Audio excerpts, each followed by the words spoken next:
나무꾼 왜 선녀의 옷을 울지 마. 이름을 이참에 그냥 확 바꿔버릴 것보다 씨발 이거. 구독되는 것 같다. Halo guys, kembali lagi di channel Topeng Hitam Official guys ya.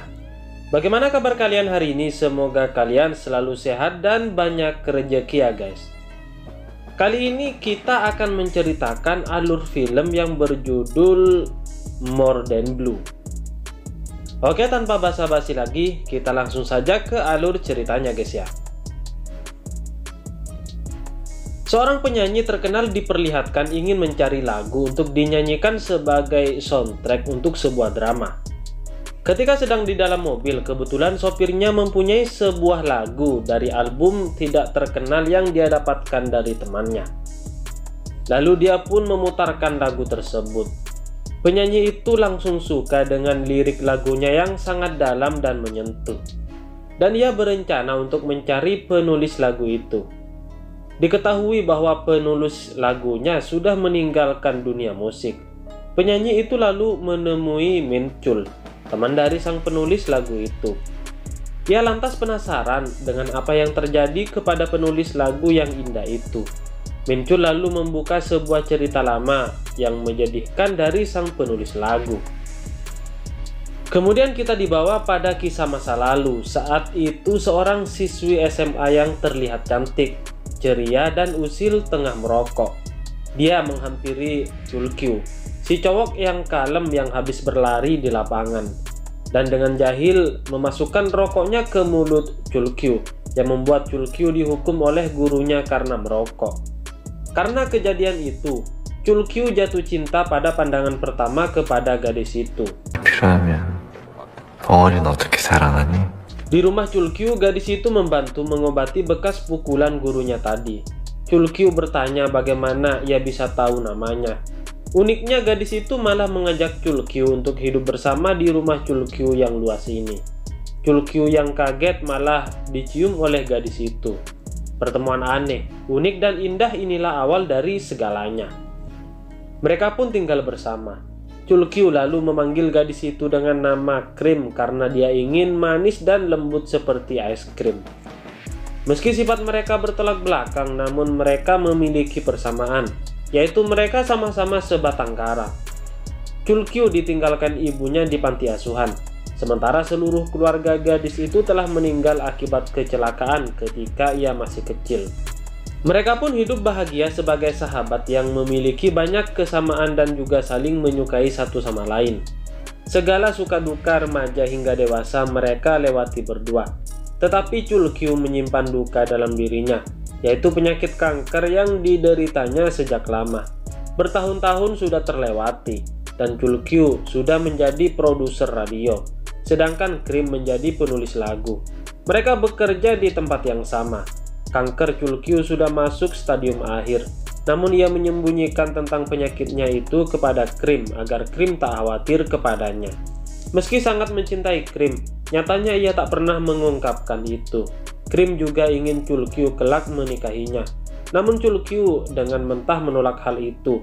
Mereka melewati hari-hari seperti biasa. Dia sih suka dan duka, namun tak jarang lewat tatapannya Chul Kyu menyeratkan bahwa dia takut kehilangan gadis periang itu. Chul Kyu tahu hidupnya tak akan lama lagi, namun juga tahu kalau Krim tak bisa hidup tanpanya. Agar Krim tak kesepian ketika dirinya pergi, ia berusaha mencarikan Krim seorang pria yang baik dan sehat untuk dinikahinya.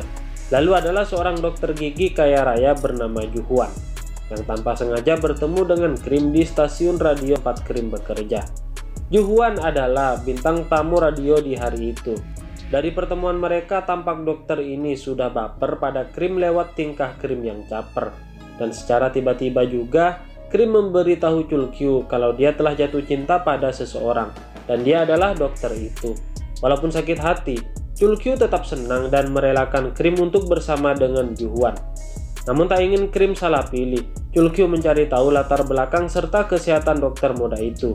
Ia pun juga mengetahui kalau Ju Hwan ternyata sudah memiliki tunangan yang bernama Jena, dan mereka akan segera menikah dalam waktu dekat. Berbagai cara dilakukan oleh Chul Kyu untuk memutuskan hubungan Ju Hwan dan Jena. Ia lalu meminta tolong kepada sahabat dekatnya yang tak lain adalah Minchul. Minchul juga adalah orang yang mengetahui tentang penyakit Chulkyu. Disinilah perjalanan dan perjuangan cinta Chulkyu demi membuat wanita yang dicintainya bisa hidup bahagia, walaupun bukan bersamanya. Lewat Minchul, ia mengetahui bahwa Jae-na punya selingkuhan dan ingin memanfaatkan itu, namun gagal. Yang ada malah Jae-na menamparnya. Menyadari waktunya yang tak akan lama lagi, Chulkyu lalu memohon secara langsung pada Jae-na. Ia menceritakan penyakitnya dan bagaimana ia sangat mencintai Krim.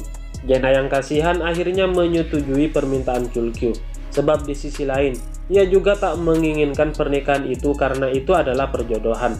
Namun di sini Jae-na meminta syarat, yaitu agar Chulkyu mau menjadi objek fotonya, sebab ia adalah seorang fotografer.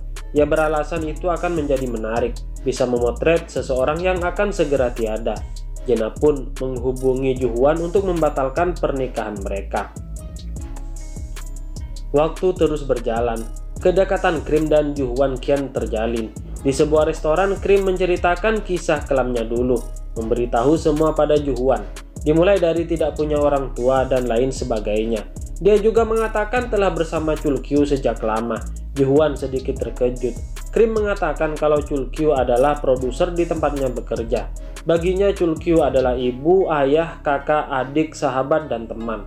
Mendengar itu, Ju-hwan yang sudah tenggelam dalam asmara seperti tak peduli. Lalu ia mencium Krim.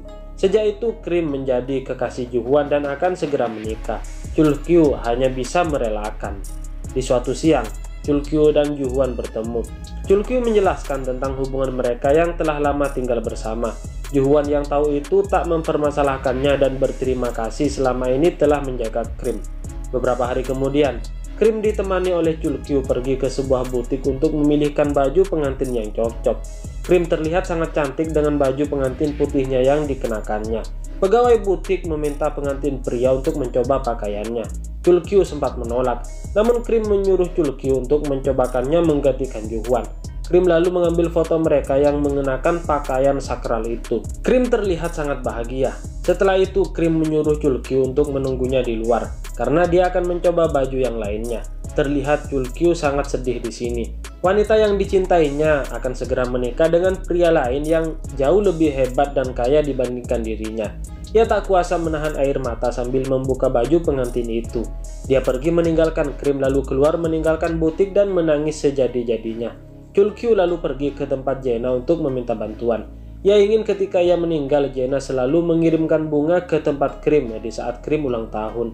Ia tak ingin Krim tahu bahwa ia telah meninggal. Jae-na lalu meminta syarat lain, lalu mencium Chulkyu dan diminta agar Chulkyu mati di sisinya. Esoknya mereka pergi untuk mencari bunga yang cantik yang akan dikirimkan Jae-na setelah Chulkyu tiada. Setibanya di rumah, Chulkyu dan Krim terlihat pertengkaran kecil. Mereka saling tak bicara, namun hanya berkomunikasi lewat SMS. Dengan cepat keduanya baikan dan makan bersama. Oke, tibalah di hari bahagia pernikahan Krim dan Ju-hwan. Di lorong itu terlihat Chulkyu mendampingi Krim. Betapa sangat hancurnya hati Chulkyu menyerahkan tangan Krim kepada Ju-hwan. Ia hanya bisa menatap penuh kepedihan. Gadis yang merupakan cinta sejatinya bersanding dengan pria lain. Lalu ia pun pergi. Dan tak lama setelah itu Chulkyu pun meninggal. Sementara orang-orang terdekatnya mengetahui ia pindah ke luar negeri. Jae-na diperlihatkan sudah menjadi fotografer yang sukses, namun ia tak pernah mengirimkan bunga cantik itu kepada Krim, namun menanamnya bersama banyak foto Chulkyu di rumahnya. Cerita Minchul pun berakhir yang membuat penyanyi itu tampak takjub dengan kisah Chulkyu tersebut. Begitulah kisah cinta Chulkyu yang pahit dari sudut pandang Minchul sahabatnya. Namun realita yang terjadi sebenarnya lebih dari itu. Sementara dari sudut pandang Krim, kisah kesedihan pun terungkap bahwa ternyata dari awal ia sudah mengetahui penyakit kanker yang diderita oleh Chulkyu. Ia sangat mencintai Chulkyu dan selalu menahan air matanya jatuh setiap bersama Chulkyu yang menderita. Ia tak ingin Chulkyu semakin sedih mengetahui bahwa ia tahu penyakitnya. Setiap hari Krim selalu mengawasi Chulkyu dari kejauhan untuk memastikan ia baik-baik saja. Yang sejatinya telah ia lakukan sejak ia melihat Chulkyu ditinggalkan oleh ibunya di panti asuhan. Krim tak pernah mencintai Ju-hwan. Ia hanya tahu bahwa Chulkyu sangat ingin dia menikah dengan pria baik. Maka dari itu ia mencari pria seperti itu dan membuat seolah-olah ia sedang caper agar pria itu jatuh cinta kepadanya. Setiap saat Krim bersandiwara kepada Chulkyu dan sangat tahu betapa Chulkyu telah patah hati. Sampai di hari pernikahannya pun ia tak kuasa menahan kesedihannya yang mendalam melihat pria yang amat dicintainya melepaskan tangannya. Namun paling tidak ia telah dapat berjalan di lorong itu bersama Chulkyu. Kisah pilu dari sudut pandang Krim ini adalah bukti dari kekuatan cinta. Dua sejoli yang harus bersama-sama menahan tangis dan cinta ketika berdua dan pura-pura tidak terjadi apa-apa. Dan kemudian kisah lainnya pun diperlihatkan, yaitu dari seorang penulis lagu itu tentang lagu cinta abadi Krim dan Chulkyu. Penulis lagu itu tak lain adalah Ju-hwan yang ternyata sejak lama selalu memperhatikan Krim dan Chulkyu dan telah mengetahui cinta antara mereka berdua. Ju-hwan tak pernah ingin merampas kebersamaan Krim dan Chulkyu, namun ia tahu bahwa dengan menerima cinta palsu Krim, maka bisa meringankan beban kedua sejoli itu. Meskipun Ju-hwan memang mencintai Krim dengan tulus, tapi hati Krim tentunya hanya milik Chulkyu seorang. Pada akhirnya tugasnya pun telah selesai. Ia datang ke rumah duka untuk meletakkan foto dan tape recorder milik mereka. Krim kini telah memutuskan untuk mengikuti dan menjumpai Chulkyu yang selalu menjadi kompasnya, ke tempat di mana mereka berdua tidak akan menyimpan tangis lagi. Lalu film ini pun tamat guys ya. Secara garis besar film ini mengajarkan tentang merelakan apa yang ada di tangan kita. Tak selamanya kita bisa menggenggamnya. Indahnya cinta pada pandangan pertama dan semakin mengalir lewat selalu bersama. More Than Blue merupakan karya sutradara Won Tae-yeon yang sukses membuat banyak penonton menangis. Film ini juga memberikan banyak plot twist yang sangat mengejutkan. Akting kedua pemeran utama pun meyakinkan sehingga mampu mengiris hati penonton. Oke, bagi kalian yang baru menemukan channel ini, mohon dukungannya dengan cara klik like, share, dan juga subscribe di bawah ini. Serta aktifkan juga tombol loncengnya supaya kalian tahu jika ada konten terbaru dari channel ini guys ya. Oke, terima kasih guys, bye-bye.